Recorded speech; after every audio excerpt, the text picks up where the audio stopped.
So, Tanya, many firms struggle to integrate new technologies without disrupting customer experience, without a doubt. Very high priority. How have you managed to change internally to ensure your acquisition strategy and AI initiatives don't compromise service or quality? I play. It is just that simple. I play with it, and I want to see the output because I want to be very intentional before I allow it to get out. So I play within the parameters. So, just as an example, a couple of things I've done within the past week. Last Wednesday, I believe it was, I did an experiment for the day. And so the experiment was I'm going to use ChatGPT for more than mundane tasks that I've never used it for before. I use it to help me with difficult emails and all of this, other things that are more difficult and to push its limits. I've never used it to help me with a simple email, with a simple LinkedIn, outreach, something like that. So what I did is I said, okay, everything today I'm going to do it. I kept it all in one thread and I wanted to monitor the quality of the output and then the time savings. So it was really interesting. And I challenge everybody just to do this, but still don't copy and paste until you're sure. I was quite sure with mine. So, because again, I wanted to see the outcome. I'd say it was about 85% quality output. I saved all in all, 2.5 hours, I figure. ChatGPT says it saved me 6 to 8 hours, but again, we've already talked Wow. about that it can be very liberal and exaggerate and, like men's fishing stories. No offense, but any men fishers out there, but it exaggerated a little bit. It said 15 minutes for each email. And I'm like, yeah, no, I could have written that email in 3 minutes and, whatnot. And basically what I did is I took, if somebody emailed me, I copied the email, I pasted it in, and I just put in the word reply. Now, it Yeah. knows me well enough. And so I figure at the end of the day, including the 20 minutes or so it took me to put in, I also used to dictate instead of type with it. So again, I tried to see how I can balance this. I did some social media. I did, so it did a little bit of everything. I helped it work with me on one of my website pages. So I did that. And then I challenged the next day Sandra to do that. Now, Sandra doesn't have her chat trained as well as mine is because she's not using it as well. Hers was maybe about 50% output. And it saved her again about 2 hours. But you know what? I'll take 2.5 hours at the end of the day. Funny thing was, somebody responded to me yesterday. They reached out to me, or earlier this week anyway, they reached out to me through the Intuit Find a Pro advisor, and their response was, thank you very much for your thorough response, and your creative solutions. And then in brackets he put, even if it was a copy paste. So I Ah. responded back personally and I said, you know what? I said, you weren't aware. I said, but you were part of an experiment that day. So yes, that was my chat. And so, I got a little bit more. And so, he still responded and still liked the quality of the output, but he could still tell it was AI generated, which, may, depending on the experience, may have made a decision as to whether he goes ahead with us or not. Right? So you need to be careful of that. Something that I've been working on this week as well too is really interesting is I've been working with Claude as to my plans. Next year, we've got to redo our pricing. We're redoing our plans. We're redoing everything. And I'm trying to come in and rethink things again, be that forward thought leader. And I'm trying to bring Right. my formula down to a per transaction. So I've been sparring with Claude back and forth going, okay, how many minutes would it take for a junior bookkeeper to do this and this and this and this, and what do you think, and what's Belleville and and what if I'm quoting somebody in Toronto, and what about this, what about that, all over the place. And I keep maxing it out about 4 times a day. I've been maxing Claude out, so then I have to walk away for 2 hours to let it reset and come back. And so this is going to be a long project because unless I'm willing to pay $140 extra US a month on Yeah. top of the 40 I'm paying now, I'm not going to have enough to do it. But you know what? Do that and spar. And so then I'll say back to it, whether it's Claude or ChatGPT, but Claude seems to be more focused for finance. And a couple of weeks ago, Anthropic did come out and say, because they seem to be doing very well, that they're actually going to niche in finance, which is really cool for people to know that Claude, I'm going to be using Claude in the business and ChatGPT Sintra on the business type of thing. I'm working with that, but spar with it. And so it's telling me things back. Here's what I recommend. And I'm like challenging it. Okay, why do you feel that this is a good offering for this plan? Or why do you feel that this should be a 2.5, margin, multiplier, and just going back and forth so that I can make sure that the math all works and Right. that it's right. And now I've like, okay, take all that and create me a spreadsheet so that all I have to do is just fill in the blanks instead of using an app. All I have to do is fill in the blanks, and it's automatically going to continue to fill, which is taking my existing spreadsheet and it's putting it on steroids on top of steroids on top of steroids, which Right. is really cool. But so Yeah. that's how I'm helping it in the business, and helping me to get clients is, I'm Fantastic. saying, okay, what is it? But again, I'm challenging it. So every single day, go in and work with it and challenge it. And if it gives you something back, don't accept the output. I challenge 3 times. That's my rule of thumb. Three times Okay. minimum is, where did you get that source? Why did you do that? Prove it to me, or Yeah. have you left anything out? Minimum 3 times. Yeah, fantastic. You heard it here, folks, 3 times. I mean, questioning it, is the answer correct? Number one. Number two, coming back again and again. That's really fantastic. You're going to get to the best results. And I personally, I'm not as rigorous as you are on this. And I'll tell you, I've received feedback that was wrong. I was incorrect.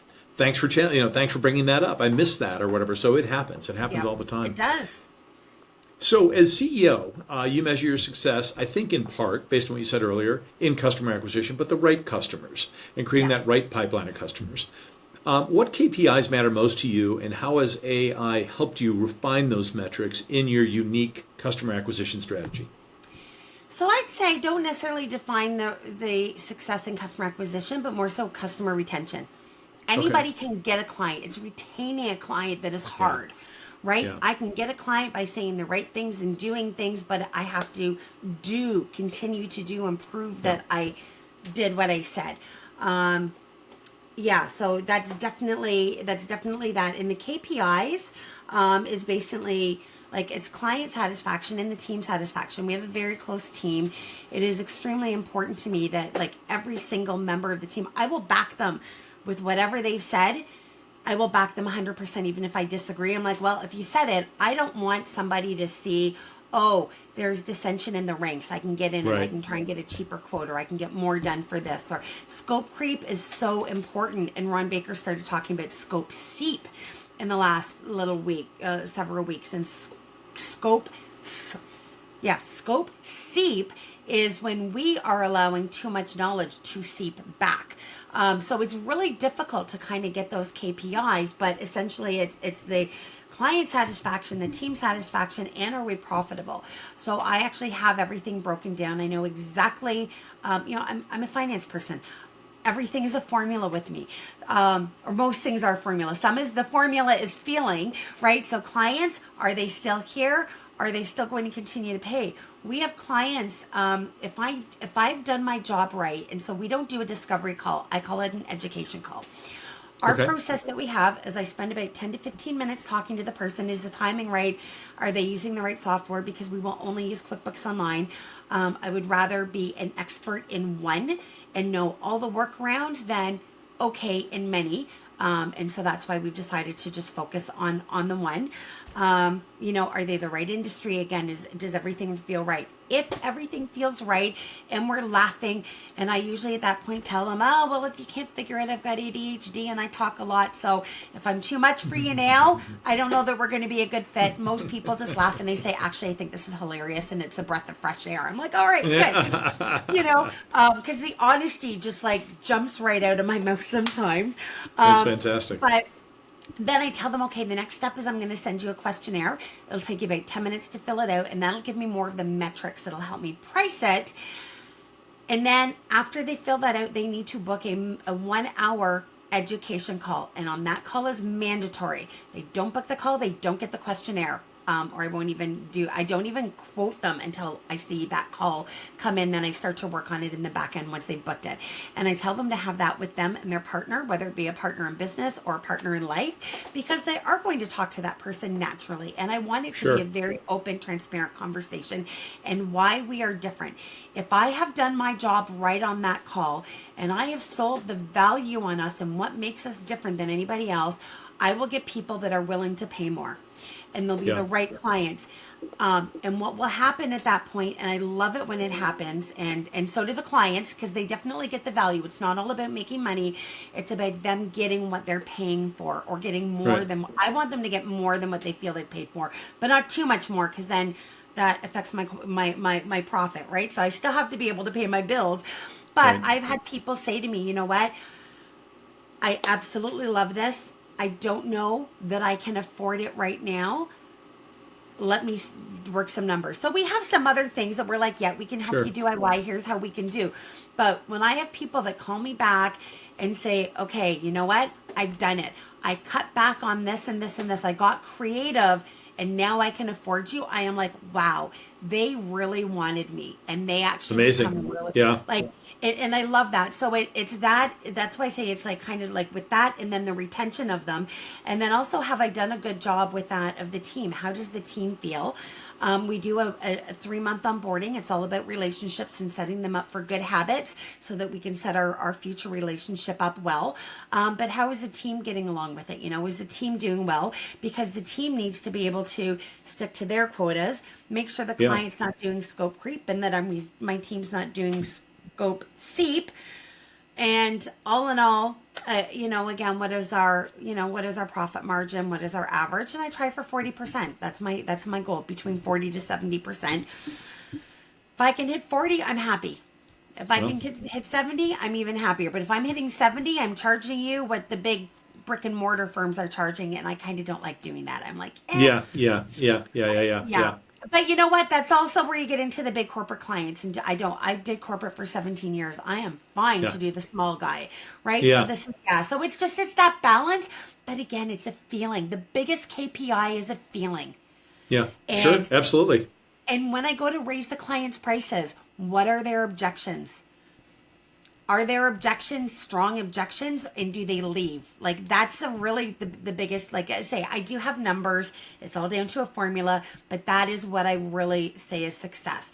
Is somebody who they've said, okay, you know what? Can we balance this out? What can we do? If they're in a budget, I Right. get that.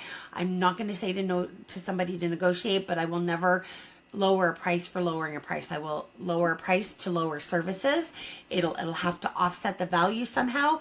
But if I've got somebody who is going to stay with me with that, or doesn't question the increase because they know the value, that to me tells me I'm doing the right thing. So if I'm Yeah. profitable, clients are happy, team is happy, then I'm Yeah. happy. Fantastic. Very well said. Very well wrapped up there. So, final question, then we'll work to wrap it up here. So, what trends in fintech, AI, customer acquisition? You pick the topic. Do you believe will define the next 3 to 5 years in financial services? And how is your company, Cloud Business Services, positioning itself to lead in those areas? All right. Well, it's absolutely AI. There's no question right now. AI is going to definitely going to lead this. I think what is going to happen is we are going to see, just like we did with, the bank feeds and QuickBooks Online and Zero, when all of that came out. We're going to have more people thinking they can do it themselves, trying to do it themselves and going over because they think that AI is going to be capable of more than it is, without realizing that. I know accountants that are using it and bookkeepers that are using it not the way they should be. So I think we're going to do that. We're going to see too many people jumping and adopting without educating first. Then I see the pendulum swinging back.